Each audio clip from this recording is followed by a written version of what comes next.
तो देखिए ये जो है क्वेश्चन जो है कितने नंबर का है, 3 नंबर का है। ये कितने नंबर का है, 3 नंबर के क्वेश्चन में देखिए वो विधि कौन सा लगाने वाला है, प्रतिस्थापन विधि। कौन सा विधि लगाने वाला है, प्रतिस्थापन विधि। तो देखिए सबसे सिंपल क्वेश्चन है, ये क्या दिया हुआ है, 3x - y बराबर 3 दिया हुआ है और 9x - 3y बराबर क्या है, 9 है। तो इसको हम लोग समीकरण क्या मानेंगे, 1 मान लेंगे। क्या मानेंगे, 1 मान लेंगे। इसको समीकरण में क्या मान लेंगे, 2 मान लेंगे। उसके बाद करना क्या है, सबसे पहले एक को हल करना है। किसको हल करना है, एक को हल करना है। तो यहाँ पे लिख दीजिए आप, क्या करना है कि लिखना है कि समीकरण 1 से, किससे, समीकरण 1 से, इसको हम लोग लिख दिए।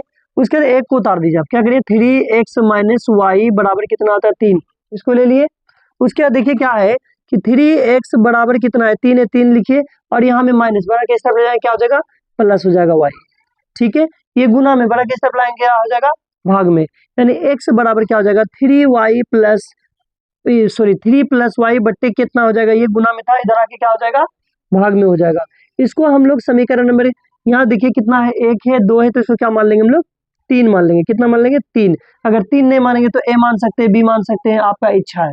ठीक है, अब देखिए ये x का वैल्यू जो है समीकरण किस में रखने पर, अब 2 में, यानी x का मान समीकरण किस में रखने पर, 2 में। तो यहाँ लिख दीजिए आप, x का मान समीकरण किस में रखने पर, 2 में रखने पर।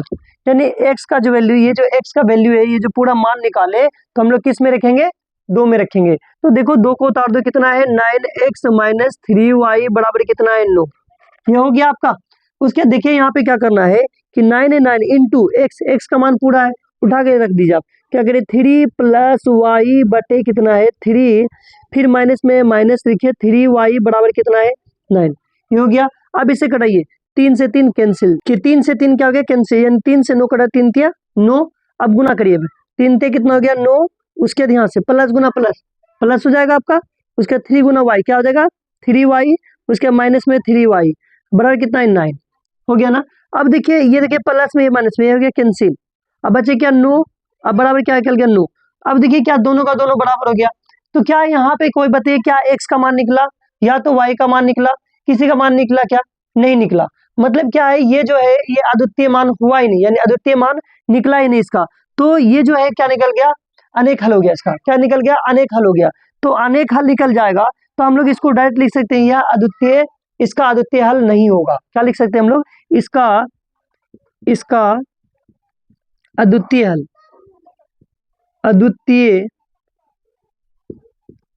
अद्वितीय हल नहीं होगा, नहीं होगा। क्यों नहीं होगा, अब इसको भी समझिए कि होगा तो होगा, क्यों नहीं होगा।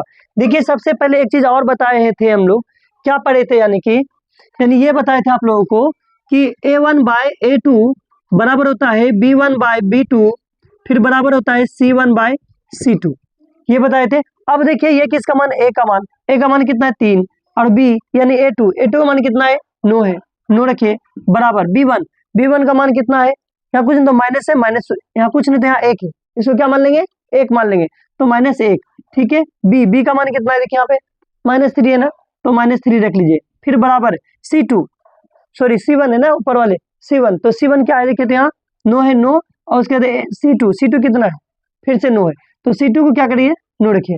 अब देखिए कट रहा है ना, कटिए, 3 तिया 9 यानी 1, नीचे 3, फिर ये माइनस से माइनस कैंसिल, फिर ये 3 तिया 9, 1/3, यानी निकला क्या, 1/3 बराबर 1/3 बराबर 1/3। देखिए जब तीनों निकल जाए, तीनों जब बराबर हो तो इसका कौन सा हल होगा, अनेक हल हो जाएगा। इसका कौन सा हल हो जाएगा, अनेक हल। तो इसलिए हम लोग यहाँ पे डायरेक्ट लिख दे, क्या, इसका अद्वितीय हल होगा ही नहीं। क्या होगा, क्या नहीं होगा, क्यों, क्योंकि ना तो यहाँ x का मान निकला, ना तो y का मान निकला। इसका हल जो निकलेगा अनेक हल होगा, इसलिए हम लोग इस लाइन को लिख देंगे, ये वाला नहीं लिखे।